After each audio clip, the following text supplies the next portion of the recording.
अस्सलाम वालेकुम नाज़रीन, प्रोग्राम फ्रंट पेज के साथ मैं हूं आपकी होस्ट शुमाइला नवाज़। नाज़रीन, जो ख़बरें हैं वो इस हफ़्ते की वही ख़बरें हैं जो गुज़िश्ता कई दिनों से मामला चल रहा है, पानामा केस, जो कि बहुत हॉट इशू बना हुआ है और हर तरफ से बयानात इल्ज़ामात का सिलसिला दर सिलसिला जारी है।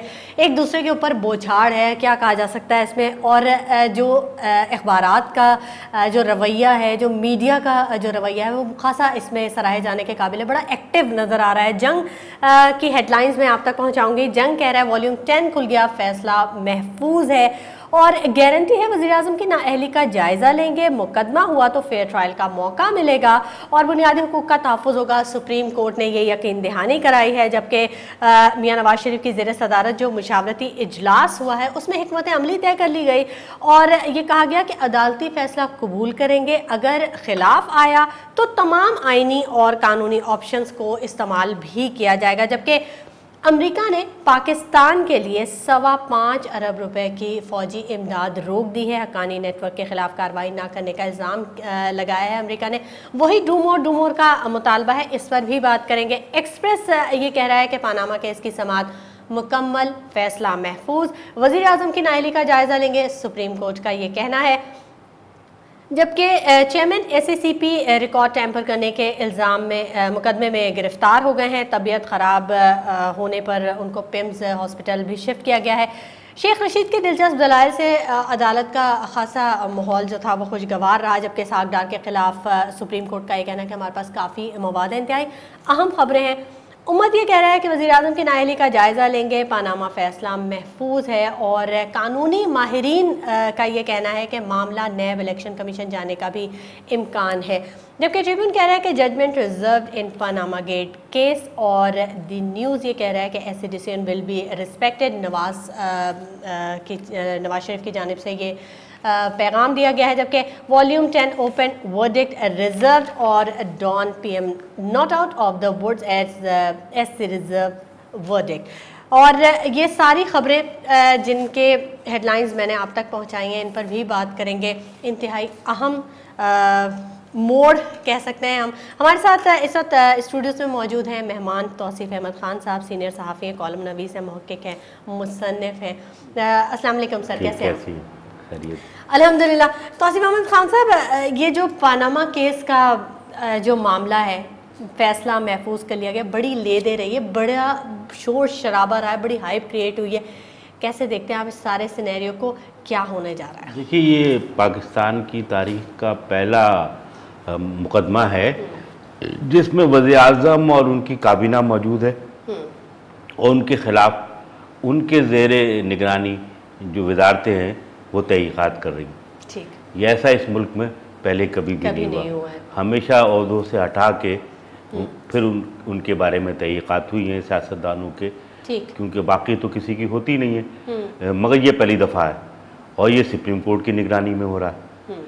और इस पे ख़ासा ज़ाहिर है वज़ीर आज़म मुंतखब हैं, उनकी इंतज़ामिया है, उनकी सियासी जमात है, उनके पास माहिरीन हैं, ठीक है, जो मीडिया पे मोबिलाइजेशन करते हैं, तो वो भी अपनी जगह मौजूद है और वो लोग भी मौजूद हैं जो उनके मुखालिफ हैं, वो भी ख़ासे मजबूत हैं। और दूसरी नादीदा क़ुव्वतें भी हैं जो कि सारे मामले में काम कर रही हैं, जो काम कर रही हैं, जो नज़र आती हैं। मगर सुप्रीम कोर्ट ने ज़ाहिर इसकी समाअत की है, इसको हर पहलू पे देखा है और सुप्रीम कोर्ट के जजों के एक एक जुमले पे बहस हुई है। बिल्कुल, क्योंकि अब तो रनिंग कमेटी सुबह से शुरू हो जाती है तो बहुत सारी चीज़ें जो हैं वो हर चीज़ आवाम के सामने भी तो लाई गई है, हर चीज़ आवाम के सामने लाई गई है। तो ये पहली दफ़ा हो रहा है और जैसा कि उस वक्त जज साहिबान ने कहा था कि हमारे इस फैसले के तारीख़ी असरात बरामद होंगे, तारीख़ी असरात तो मुरतब हो जाएंगे, लेकिन यह है कि कहा यही जा रहा है कि ये आने वाला जो हफ्ता है ये इस अहम हो सकता है, इसमें फ़ैसला सामने आ सकता है। तो क्या सिनेरियो क्या बनता हुआ देखिए, जजिस को खासा काम करना, अच्छा, क्योंकि इसमें कई हज़ार, अगला हफ्ता है अहम, बिल्कुल अहम है, मगर ये कि अब जजिस के काम करने की रफ्तार पर है। अच्छा, क्योंकि उन्हें और भी मुकदमात देखने, और फिर ये कि 8-10 सफ़ात तो GI के हैं, बाकी इन लोगों ने भी अपने अपने जवाब जमा कराए हैं, वज़ीर आज़म के वकील ने कराए, उनके बेटों ने कराए, तहरीक इंसाफ, जमात इस्लामी, इनके वकीलों ने उन सारे कागजात को समेटना, फिर उस पर फैसला लिखना एक खासा बड़ा काम है। कोई आसान काम नहीं है। इसको महसूस करना चाहिए कि वो सुबह जाते ही कुछ उस पर फैसला लिख दें, सुना दें। और सुप्रीम कोर्ट का जो फैसला है ये आलमी पैमाने पे इसकी जांच पड़ताल होगी। ठीक है, जो उन्हें बहुत एहतियात से और तफसील से लिखना होगा। ठीक है, बिल्कुल वो करना होगा, उनका काम ही है। लेकिन हम ये देख रहे हैं कि नून लीग की जो क़यादत है, ख़ासतौर पे चौधरी निसार साहब की मैं बात करूँगी, कि आप देख रहे हैं कि कुछ इसमें कुछ दरारें पड़ती हुई नज़र आ रही हैं। जी, चौधरी निसार का गायब होना बहुत वाज़े ये है, ये इंडिकेशन कि जो बुनियादी क़यादत है, अहम तरीन जो चंद लोग हैं उनमें से एक आदमी मिसिंग है।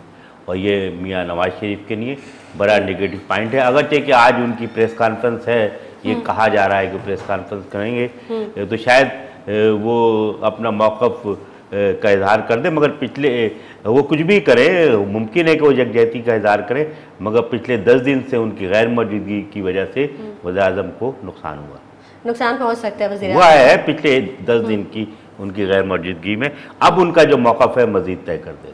ठीक है। अच्छा, पानामा केस में 6 अफराद की नाअहली की दरख्वास्तें दायर की गई हैं और मुकदमे की 41 समातें हुई हैं। GIT की रिपोर्ट के बाद 5 रोज़ मुसलसल इसको सुना गया है। वज़ीर-ए-आज़म की जो ये मुमकिना, कुछ लोग माहिरीन ये कह रहे हैं कि मुमकिना नाअहली की तरफ उनका ये ख्याल है कि हो सकती है, ऐसा ही है? देखिए, मुख्तलिफ माहिरीन इस बारे में मुख्तलिफ किस्म के तज़्ज़िये कर रहे हैं। कुछ माहिरीन का ख्याल ये है कि उन्हें नाअहल करार दे दिया जाएगा। कानूनी माहिरीन का ये ख्याल है? कानूनी माहिरीन भी इस पर बटे हुए हैं। मैं कानूनी माहिरीन की बात कर रहा हूँ, जो छपे हुए तज़्ज़िये, जो कुछ कहते हैं कि इसे ट्रायल के लिए नेब के पास भेज दिया जाएगा। तो ये राय बटी हुई है माहिरीन की, और ज़ाहिर है हर माहिर अपने नुक्ता नज़र से तज़्ज़िया करता है। तो हम लोग, क्योंकि ये हमारा शोबा नहीं है कानून की बारीकियों का, तो हम सब मजबूर हैं। अच्छा, कानूनी माहिरीन की बॉडी लैंग्वेज को कैसे देखते हैं? वो बड़े कॉन्फिडेंट नजर आते हैं। वो कहते हैं पानामा केस पर हर अदालती फैसला तस्लीम भी करेंगे, लेकिन उन्होंने ये भी कहा कि मुखालफिन के हाथ कुछ नहीं आएगा। गुज़िश्ता 3 दिन में जो डेवलपमेंट हुआ है उससे लगता है कि उनकी पोजीशन कमज़ोर है। अच्छा, एक तो ये कि उनकी तकरीर के एक हिस्से को जो GIT के ख़िलाफ़ थी उसको PTV ने सेंसर कर दिया। इसका मतलब ये है कि मामला कुछ और है। दूसरे, हिजाजी साहब की गिरफ्तारी जो है ये बहुत अहम है, उनके ख़िलाफ़ एक बहुत बड़ा वो है। तीसरे, उनकी तकरीरों से ये लग रहा है, सियालकोट की तकरीर में तो उन्होंने कह दिया था कि मुझे अब 4 साल मिले, अब क्या होगा। और कल लवानी टनल पे जो उन्होंने तकरीर की है उससे लग रहा है कि उनके नाअहली के इम्कानात अपने जहन में मौजूद हैं, तो वो मुस्तकबिल में सियासत के लिए ग्राउंड बना रहे हैं। ठीक है। और ये जो इजलासों का सिलसिला जारी है, ये कुछ इस तरफ भी इशारा कर रहा है कि शायद आगे की हिकमत अमली तय की जा रही है, या नेक्स्ट जो हमारे वज़ीर-ए-आज़म ये भी है। फिर उनके नाम पर उनके एक MNA फैसलाबाद के असदुर्रहमान वो कह चुके हैं कि निज़ाम को बचाने के लिए नवाज, अगर ज़रूरी हुआ तो वज़ीर-ए-आज़म को पीछे हटना चाहिए और शहबाज शरीफ को आना चाहिए। पंजाब के वज़ीर हैं मानिका साहब, उन्होंने भी कहा है, मगर मजमूई तौर पे मुस्लिम लीग में भी कोई रिफ्ट नज़र नहीं आ रहा। अगर कुछ होगा तो अंदर होगा, मगर चौधरी निसार का गायब होना और ये 2 दिन के जो डेवलपमेंट है, ख़ास तौर पर ये बहुत ज़्यादा है। हिजाजी की गिरफ्तारी, वो बात सही है अब जमात इस्लामी के अमीर की, कि ये बड़ा एक अहम इंडिकेटर हो सकता है। अच्छा, तौसीफ़ अहमद खान साहब, एक बहुत अहम सवाल मैं पूछना चाहूँगी, और अक्सर लोगों के जहनों में भी ये सवाल ज़रूर, नाज़रीन के जहन में भी होगा, कि अगर नाअहलियत हो जाती है, नाअहल हो जाते हैं वज़ीर-ए-आज़म नवाज शरीफ साहब, तो मुमकिना जो मुतबादिल वज़ीर-ए-आज़म हैं उनके नामों में से कौन कौन, क्या ऑप्शंस क्या हैं? देखिए, ज़्यादा इम्कान तो ये था कि इसहाक़ डार भी होंगे, मगर अब इसहाक़ डार के बारे में अभी खुद आपने सुप्रीम कोर्ट ने तो ये रिमार्क्स बने, बिल्कुल कह दिया। तो अब उनका इम्कान नहीं है, बल्कि कैबिनेट के अंदर टसल है। मेरे ख्याल है चौधरी निसार की जो टसल है उसकी एक वजह ये भी है कि नवाज शरीफ उन्हें अपना जानशीन शायद नहीं बनाना चाहते। शायद एक वजह ये भी हो सकती है। ठीक है, जो उनके, क्योंकि वो 3 मेन आदमियों में थे ना जो ये फैसले किया करते थे, यानी नवाज शरीफ, शहबाज शरीफ और वो और इसहाक़ डार, ये 3-4 ही तो मेन लोग हैं जिनके बारे में कहा जाता है कि किचन कैबिनेट में थे। शायद अब वो किचन कैबिनेट में नहीं रहे। ख्वाजा आसिफ आ गए, एहसन साहब आ गए, तो इस बात का, इस तरह की खबरें हैं कि कौमी असम्बली के स्पीकर को बनाया जा सकता है, ख्वाजा आसिफ को स्पीकर बनाया जा सकता है, या एहसन साहब को जो है बनाया जा सकता है। तो वो उन्होंने कहा भी तो इसका उसका इम्कान लग रहा है कि इनमें से किसी एक को उन्हें बनाना पड़ेगा। अब उनकी फैमिली से कोई नहीं बन सकता, क्योंकि इसाक डार भी उनकी फैमिली, एक्सटेंडेड फैमिली का हिस्सा है। ठीक है, ज़ाहिर उनकी रिश्तेदारी है। ठीक है। तो मरीम नवाज साहिबा के भी खासी बयानात जो आए हैं, और जो उनकी जो प्रेस कॉन्फ्रेंसेस उन्होंने भी की हैं वो भी बड़ा, और नून लीगी ख़ास तौर पे जो प्रेस कॉन्फ्रेंस कर रहे होते हैं अदालत के बाहर खड़े होकर, उनका जो एक बड़ा हार्श वे होता है, और बड़ा वो वहाँ पर जो दूसरे JIT वो जो तहरीक इंसाफ के जो लोग होते हैं और दूसरे पीपल्स पार्टी के जो रहनुमा खड़े होते हैं, एक दूसरे के ऊपर जो इल्ज़ामात और बयानात का जो सिलसिला होता है वो बड़ा तकलीफ दे हो जाता है कई दफ़ा। मतलब बहुत अजीब सी सिचुएशन हो जाती है, कई दफ़ा तो तसादुम होते होते बचा। देखिए, पाकिस्तान में का जो आइन है उसका आर्टिकल 19 हर शख्स को आज़ादी इज़हार की इजाज़त देता है। ठीक है, और ये बहुत अच्छा है। लेकिन इस तरह से इल्ज़ामात लगा, देखिए, अब वो इल्ज़ामात पे तो बहस हो सकती है, उसके अल्फाज के मेयार पे तो बहस हो सकती है, मगर उनके आज़ादी इज़हार पे पाबंदी का मामला कम से कम मेरे जहन में नहीं हो सकता। और ज़ाहिर है वो अपने तौर पे इंटरप्रिटेशन कर रहे हैं। मीडिया को भी तो डाइट मिल रही है, मीडिया का भी तो फायदा है कि 24 घंटे उनके पास मवाद मौजूद है। ये पहलू भी तो आप देखिए। तो ये सब कुछ है, वो इस निज़ाम का हिस्सा है। मगर इसमें जो बहुत बुनियादी बात है जिस पे हम लोग सोचते हैं कि यूनिवर्सिटीज़ में डिबेट कराएं, सहाफ़ियों के इदारों में, कि एक तो सियासी रहनुमा तो कुछ भी कह दे, मगर जो हमारे मीडिया वाले डिस्कस करते हैं उसमें ऑब्जेक्टिविटी होनी चाहिए। ठीक है, उसमें एजेंडा नहीं होना चाहिए, उसमें कुछ सरसरी बात नहीं होनी चाहिए। ये सारे मामलात, इस पे ज़रूर हमें अपने मीडिया हाउसेज में, यूनिवर्सिटीज़ में, प्रेस क्लब में बहस करनी चाहिए कि ये जो हमारे यहाँ तज्ज़िये हो रहे हैं इसका मेयार बुलंद होना चाहिए, इनका मेयार बुलंद नहीं। तज्ज़ियों का मेयार बुलंद होना चाहिए, बहुत सोच समझ कर बात करनी चाहिए। बहुत शुक्रिया। मज़ीद भी आपसे बात करेंगे और मज़ीद भी गुफ्तगू का सिलसिला जारी रहेगा, लेकिन वक्त हो गया एक छोटे से ब्रेक का। Stay with us.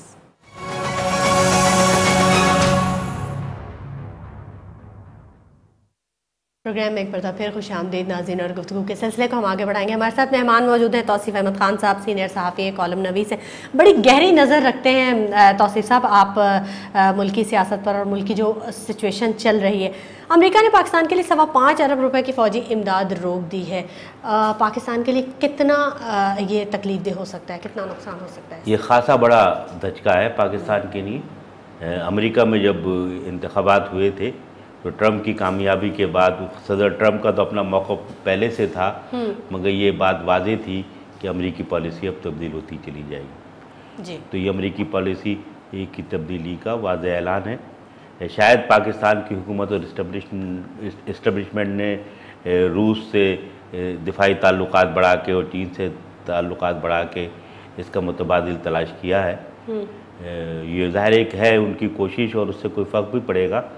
मगर मेरा अपना ख्याल ये है कि हमें देखना चाहिए कि अमरीकी हुकूमत जो कुछ कह रही है उसको किस हद तक पूरा किया जा सकता है। क्योंकि इस खत्ते की जो सूरत हाल तब्दील हो रही है उसमें ज़रूरी है कि हम खत्ते के दूसरे ममालिक के साथ चलें। खत्ते की सूरत हाल के हवाले से तो काफ़ी तशवीश का इजहार भी किया जा रहा है। अब ये जो सूरत हाल हो गई है, अमरीका के साथ जो ताल्लुकात हमारे इस तरह के हो गए हैं, पाकिस्तान अब तो ज़ाहिर है पाकिस्तान के जो ताल्लुकात हैं वो तो कोशिश कर ही रहा है अपने हमसाय ममालिक से भी अच्छे करने की, कि वो बेहतर ताल्लुकात, इस पर भी बात करेंगे। लेकिन हमारे साथ एक कॉलर मौजूद है, उनसे पहले बात कर लेते हैं, वो वेट कर रहे हैं। जी अस्सलाम वालेकुम। वालेकुम अस्सलाम। देखिए, मैं दरअसल ज़रा सा पनामा का जो केस कल हुआ है उस पर बात करूँगा। दरअसल हमारे मुल्क में ये नवाज शरीफ टोला और जरदारी टोला ने, इन्होंने पाकिस्तान के गरीब अवाम से निवाला तक छीन लिया है, खुद अमीर से अमीर तर हो गए। अब ये जो कल जो फैसला महफूज किया गया है, कल भी मैंने यही बात की थी, ये नुक्ते आगाज है और पूरी अवाम सुप्रीम कोर्ट के फैसले का इंतजार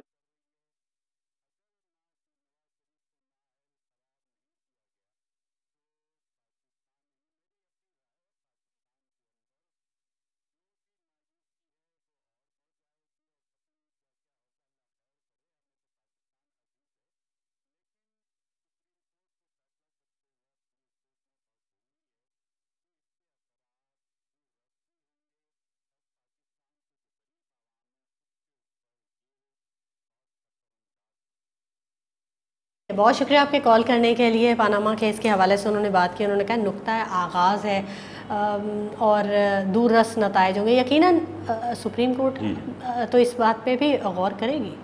देखिए, दूररस नताइज तो होंगे, क्योंकि मैंने जैसे पहले अर्ज़ किया कि पाकिस्तान की तारीख का ये पहला मुकदमा है जिसमें वज़ीर-ए-आज़म अपनी काबीना के साथ मौजूद हैं और उनके खिलाफ तहक़ीक़ात हो रही है, मुकदमा चल रहा है। ठीक, तो उसके नताइज तो होंगे। अब ये कि नताइज कि किस तरह होने चाहिए ये वक्त बताएगा।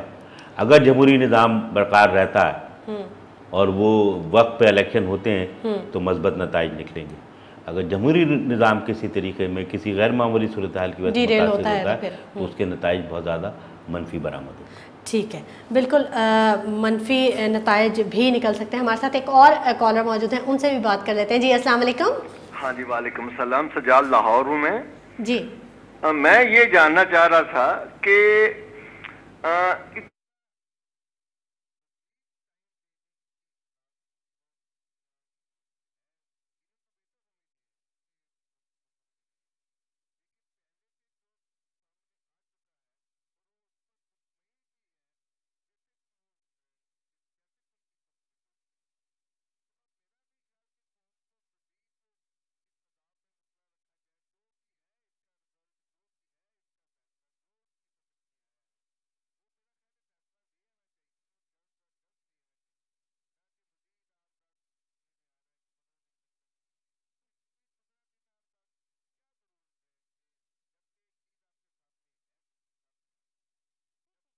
ठीक है, तौसीफ साहब से पूछते हैं। तौसीफ साहब, ये भी लोगों में बड़ा है कि वो इतना, जब सब चीज़ सामने है, क्लियर है, तो फिर क्यों इतनी सोच विचार, क्यों इतना देर? ये अदालती निज़ाम को समझने की ज़रूरत है। बिल्कुल।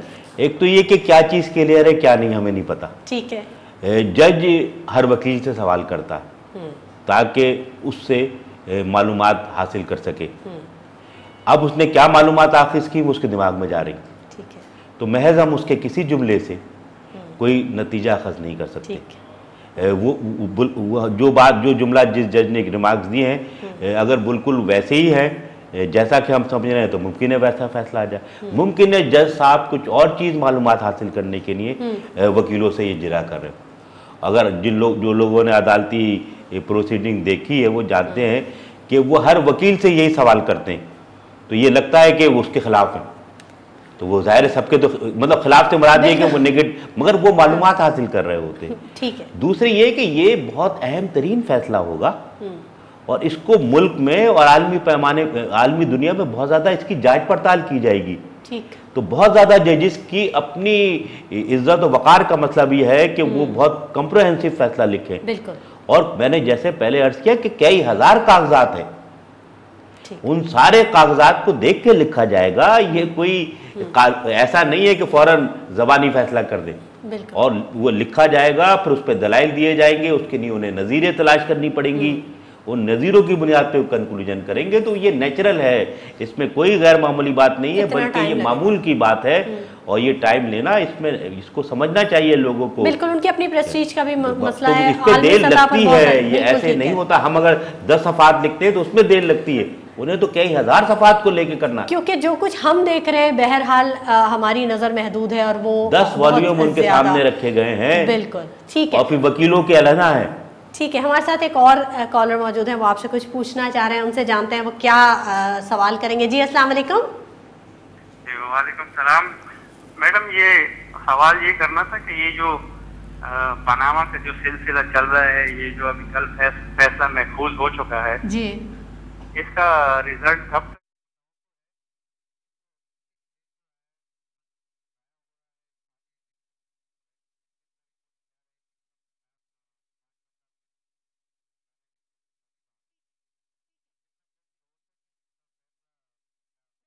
अच्छा, ये वही सवाल है, वो ज़ाहिर है जो हमारी आवाम है उसकी नज़र महदूद है, सोच महदूद है, वो वही कुछ देख रही है जो वो टीवी पर देख रही है, मीडिया उस तक पहुंचा रहा है, न्यूज़पेपर्स उसके सामने है, तो वो एक जो जहन में सवाल उठते हैं वो अपने हिसाब से सवाल कर रहे हैं। बिल्कुल आप सही कह रहे हैं। आप कुछ बता रहे थे कि आलमी सतह पर तौसीफ साहब जो पाकिस्तान का इमेज है वो किस कदर मुतासिर हो रहा है इस तमाम तरकेस के हवाले से, और जो देखिए आलमी तौर पे तो देखिए एक जनरल तासुर ये है दुनिया में कि पाकिस्तान में जो जमहूरी हुकूमतें आती हैं उन्हें मुकम्मल तौर पे उनकी जो कानूनी उम्र है वो पूरा करने का मौका नहीं मिलता।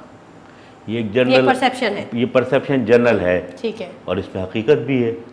सिर्फ पिछली हुकूमत ने ही अपने 5 साल पूरे किए थे, तो उस हवाले से ज़रूर कयास आ रही हैं कि जमहूरी निज़ाम के हवाले से। वैसे ये पॉजिटिव बात है, इमेज बेहतर बनाने की बात है कि हमारे मुल्क में भी वो रिवायत कायम हो गई है जो अमेरिका में थी वाटरगेट स्कैंडल के हवाले से, जो कि बरतानिया में भी है, कि वज़ीर-ए-आज़म भी मौजूद हैं, उनकी काबीना भी मौजूद हैं और उनके महते इदारे उनके खिलाफ तहक़ीक़ात कर रहे हैं और एक आज़ाद अदलिया खुली अदालत में उसकी समाअत कर रही है। तो ये एक पॉजिटिव बात भी है और इससे इमेज बेहतर हुआ है कि पाकिस्तान में भी आइन और कानून की बालादस्ती कायम हो गई है। पाकिस्तान में भी आइन और कानून की बालादस्ती कायम हो गई है, बहुत मज़बूत मैसेज जा रहा है, पॉजिटिव मैसेज है, बिल्कुल ये पॉजिटिव मैसेज है। मज़ीद भी बात करेंगे लेकिन वक्त हो गया एक छोटे से ब्रेक का, हमारे साथ रहिएगा।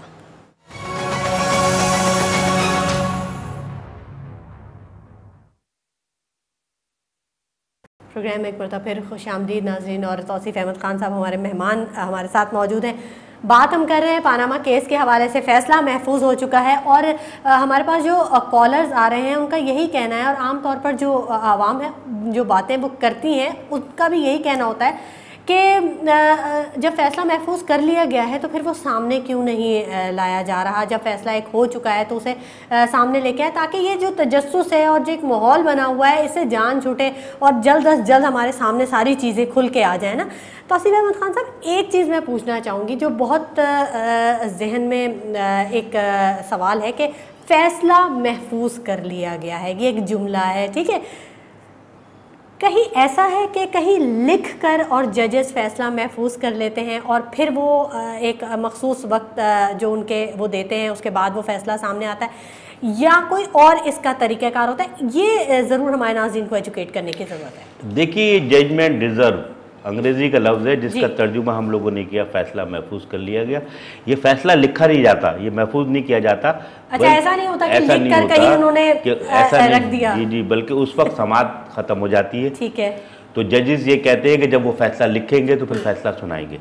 तो इसका मतलब ये होता है कि इसके बाद अब मज़ीद आर्गूमेंट नहीं होंगे, ठीक है, मज़ीद डॉक्यूमेंट नहीं लिए जाएंगे, ठीक है। अब जजेस साहब जो दस्तयाब आर्गूमेंट है, जो दस्तयाब दस्तावेज़ात हैं उनका मुताला करेंगे, कानून की किताबों को देखेंगे और उसके मुताबिक फ़ैसला तहरीर करेंगे। इस जुमले का ये मतलब ये होता है, मतलब समाअत खत्म हो गई, अब कोई नए आर्गूमेंट नहीं होंगे, नई दस्तावेजात भी नहीं ली जाएंगी। ठीक है, मतलब ये कि अगर आपको ये कहे कि जी फला दस्तावेज मुझे मिल गई है, हाँ, तो ये शामिल कर लें, तो वो शामिल नहीं हो सकती। जब कोई आदमी आ जाए कि मैं गवाह हूँ, ठीक है, तो मुझे भी आप सुने, तो अब ये नहीं होगा, ये बंद हो गई, ये चैप्टर बंद हो गया। ठीक है, तो अब जजेस के दरमियान आपस में मुशावरत नहीं, दो बातें होती है। एक तो हर जज सारे कागजात खुद पढ़ता है, ठीक है, और उसके बाद अपना माइंडसेट बना के उसको कुछ लिखता है।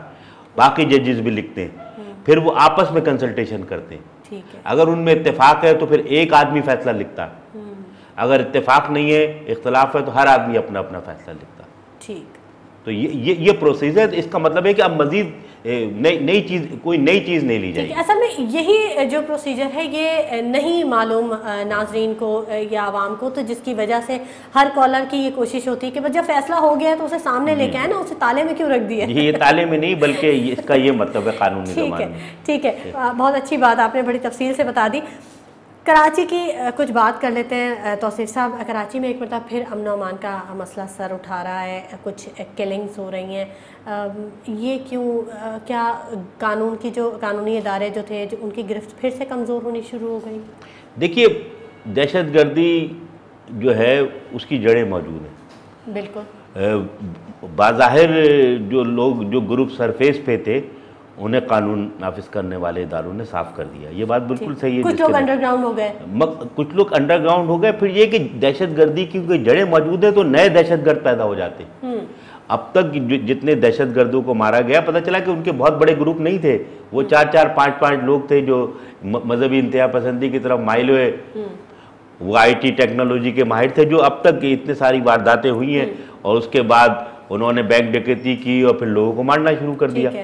तो इसलिए क्योंकि पुलिस या दूसरे इदारों के पास उनका पहले से रिकॉर्ड नहीं था, तो उन्हें तलाश करने में मुश्किल हुई। तो ये असल जो बात है वो कि मजहबी दहशतगर्दी की जड़ें ख़त्म करने के लिए इक़दाम किए जाए, वो काम हमारे यहाँ नहीं हो रहा। मजहबी दहशतगर्दी की जो जड़ें हैं वो मदरसों में भी हैं, जदीद तालीमी इदारों में भी हैं, माशरे में भी हैं। ठीक है, तो उसकी तरफ हमें तवज्जो देनी होगी। और फिर जो सबसे अहम बात यह है कि असला की फराहमी को रोकने के लिए पूरे मुल्क में जब तक इक़दाम नहीं होंगे, ये कुछ अरसे बाद नए ग्रुप बनेंगे और इस तरह की दहशतगर्दी करेंगे। ठीक है, हमारे साथ कॉलर मौजूद है, उनसे बात कर लेते हैं। जी अस्सलाम वालेकुम। अस्सलाम वालेकुम जी। वालेकुम अस्सलाम जी। मैं बखर से बोल रहा हूँ जी।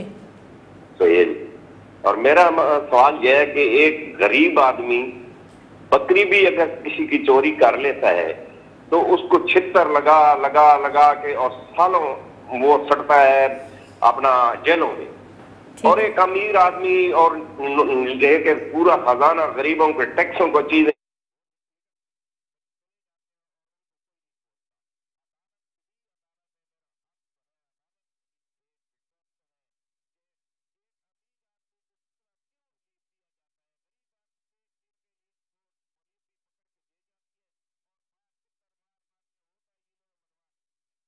ठीक है, बहुत शुक्रिया कॉल करने के लिए। ये भी लोगों का गमो गुस्सा है, उनकी सोच है कि वो ये ऐसा सोचते हैं और होता भी है। हम नॉर्मल लाइफ में भी यही देखते हैं। कराची की हम बात कर रहे थे। अच्छा, कराची का मौसम तो बड़ा अच्छा हो रहा है, बारिशों की भी प्रेडिक्शन है। अब एक दफ़ा फिर कराची में नहरी निज़ाम शुरू हो जाएगा। देखिए, जब से इलेक्ट्रॉनिक चैनल्स आए हैं तो जब भी मौसम की बात होती है तो ये बताते हैं कि कराची का मौसम या बाहर का बहुत खुशगवार हो गया, बारिश हो रही है, मगर कराची के शहरियों के लिए नया अज़ाब आ जाता है। बारिश होते ही, जो पिछली दफ़ा भी हुई और आज भी बारिश का इम्कान है कि शहर के बेशतर इलाके बिजली से महरूम हो जाते हैं। अभी एक बड़ा अफसोसनाक वाक़या हुआ, बिल्डिंग गिर गई, बिल्डिंग गिर गई। तो वो एक तो ये कि बिजली चली जाती है, बिल्कुल, उसके नतीजे में पानी का बहरान पैदा हो जाता है जो कि पहले से, फिर सड़कें तालाब बन जाती। अब कैसी अजीब बात है कि यूनिवर्सिटी रोड जो अभी पिछले 10 दिन पहले ही मुकम्मल हुई जी, वो बंद हो गई, उसके कुछ हिस्से टूट गए, इसलिए कि वो अब तक वो सूरत हाल है वो क्लियर नहीं हो सकी। ठीक है, तौसीफ साहब, कथा कलामी की माजरत, एक कॉलर हमारे साथ मौजूद है, रावलपिंडी से वेट कर रहे हैं, उनसे जानते हैं कि वो क्या कहेंगे। जी अस्सलाम वालेकुम। जी वालेकुम अस्सलाम जी, नाज़िम शाहबार हूँ रावलपिंडी से जी। थैंक यू सो मच जी। आपका चैनल हमारी बात सुन लेता है और मैं अप्रिशिएट करूँगा आपके चैनल को जी। तो मैम ये है कि अभी आप तो नवाज शरीफ की कह रहे हैं ना कि जब बड़े करते हैं ना करोड़ की करप्शन, तो फिर नीचे वो सारे मामला चलते रहते हैं। मैं पाकिस्तान में वो वाहिद आदमी हूँ जिसने अब इस करप्शन के खातर मैंने करोड़ों की करप्शन हाईलाइट की। ये हमारे पंजाब के IGJ खाना जाता है मियाँ फारूक नज़ीर, इसकी मैंने करोड़ों की करप्शन हाईलाइट की थी। इसे 3 साल से नया एंटी करप्शन में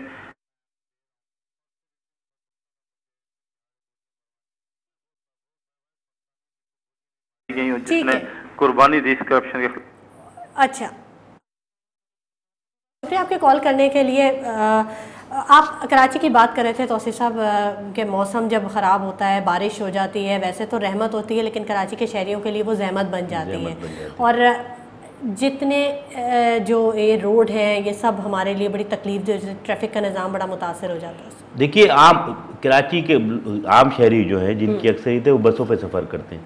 कराची में बसें बहुत कम हैं, और जब बारिश होती है तो मैंने देखा है शारा फैसल पे, यूनिवर्सिटी रोड पे, कोरंगी रोड पे, उधर बड़ा ट्रैफिक जाम हो जाता है। ट्रैफिक जाम होता है, औरतें बच्चे मर्द रात गए तक खड़े होते हैं, कोई बस मौजूद नहीं होती। ठीक है, बहुत शुक्रिया तौसीफ अहमद खान साहब आपकी तशरीफ़ आवरी के लिए और तज्ज़िये के लिए। नाज़रीन, नुक्ता आगाज़ तो ज़रूर है और असरात भी इसके दूररस हमारे सामने होंगे, लेकिन यकीनन उम्मीद हम अच्छी रखते हैं, मज़बत नताइज ही निकलेंगे। इसी के साथ शुमाइला नवाज़ को इजाज़त दीजिए, अपना बहुत ख्याल रखिएगा, अल्लाह ने के बाद।